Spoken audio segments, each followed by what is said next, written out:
আমি বাদশাহ, আমি কিন্তু নিজেই বাদশাহ। আমার এই জায়গায় আসতে কেউ সাহায্য করে নাই।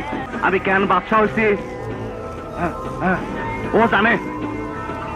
আমার বাদশাহ বানাইছে। তুই কিন্তু বহুত বড় জায়গায় হাত দিচ্ছস বাদশাহ। কোন বড় জায়গা? বাদশাহ সামনে দুনিয়াতে আম্মাজান ছাড়া কোনো বড় জায়গা নাই। বাদশাহ তোর বহুত পাগলামি সহ্য করছি, আর সহ্য করব না। ও কাটাকাটি দোস্ত, তুই আমার সাথে কাটাকাটি করবি? আরে দোস্ত ধন না, নবাব মালটা দে তো। কেটে দিলাম, কাটাকাটি হয়ে গেল। আমার পাগলামে তুই দেখছিস কি কালাম? সামনে তো আরো দেখবি। আয়